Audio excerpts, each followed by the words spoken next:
एक छोटे से गांव में रहता था कबीर, बहुत गरीब। उसके पिता की मौत कई साल पहले हो चुकी थी और उसकी माँ सिलाई करके घर चलाती थी। बरसात के दिनों में उनके टूटे घर की छत से पानी टपकता रहता, लेकिन कबीर हमेशा मुस्कुराता रहता था। हर रात वो अपनी माँ से कहता, एक दिन हमारा भी बड़ा घर होगा माँ। माँ सिर्फ मुस्कुरा देती, लेकिन उसकी आंखों में दर्द साफ दिखता था। एक रात बहुत तेज बारिश हो रही थी। पूरा गांव अंधेरे में डूबा था। तभी कबीर ने दरवाजे पर दस्तक सुनी। ठक ठक ठक। कबीर ने दरवाजा खोला। बाहर एक बूढ़ा आदमी भीगता हुआ खड़ा था। उसकी आंखें बहुत अजीब थीं। उसने धीरे से कहा, क्या मैं आज रात यहाँ रुक सकता हूँ? माँ ने तुरंत उसे अंदर बुला लिया। हालांकि घर में खाने के लिए बहुत कम था, फिर भी कबीर ने अपना खाना उस बूढ़े आदमी को दे दिया। बूढ़ा आदमी बस उसे देखता रहा, जैसे वो कबीर को पहचानता हो। अगली सुबह जब कबीर उठा तो बूढ़ा आदमी गायब था, लेकिन उसके तकिए के नीचे एक पुरानी चाबी रखी थी, साथ में एक कागज जिस पर लिखा था, अगर किस्मत बदलनी है तो आज रात पुराने रेलवे स्टेशन। कबीर डर गया, लेकिन उसके मन में अजीब क्यूरियोसिटी थी। रात के 12 बजे कबीर चुपके से पुराने रेलवे स्टेशन पहुंचा। वो स्टेशन 20 साल से बंद पड़ा था। चारों तरफ अंधेरा, टूटी दीवारें और डरावनी हवा। तभी अचानक एक पुरानी ट्रेन की आवाज आने लगी। लेकिन शॉकिंग बात ये थी, रेलवे ट्रैक पर कोई ट्रेन थी ही नहीं। फिर स्टेशन के आखिरी कमरे का दरवाजा अपने आप खुल गया। कबीर धीरे धीरे अंदर गया। कमरे में धूल जमी थी, लेकिन बीच में एक बड़ा लोहे का लॉकर रखा था। कबीर के हाथ कांपने लगे।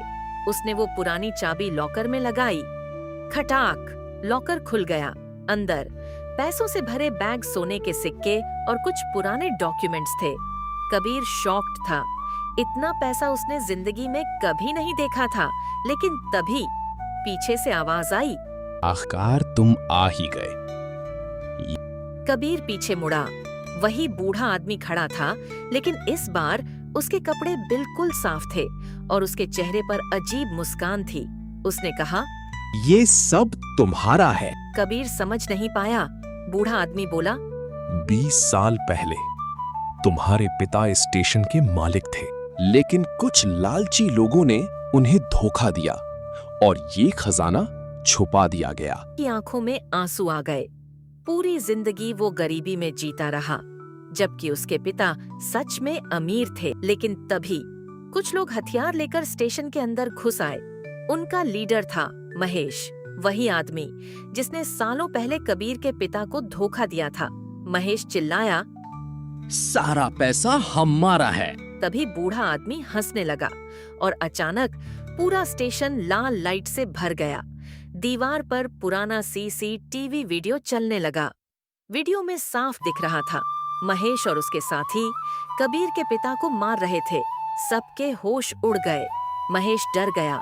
उसने चिल्लाकर कहा, ये इम्पॉसिबल है, वो बूढ़ा आदमी मर चुका है। कबीर शॉक्ड था।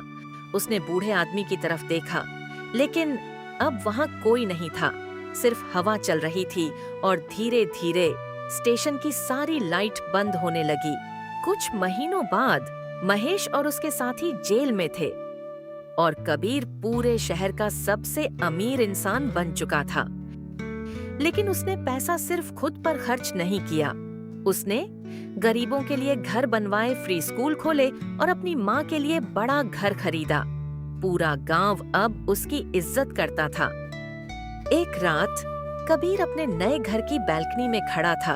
तभी अचानक टेबल पर वही पुरानी चाबी दिखाई दी, साथ में एक चिट्ठी जिसमें लिखा था, अच्छे इंसानों की मदद हम हमेशा करते रहेंगे। कबीर डर गया।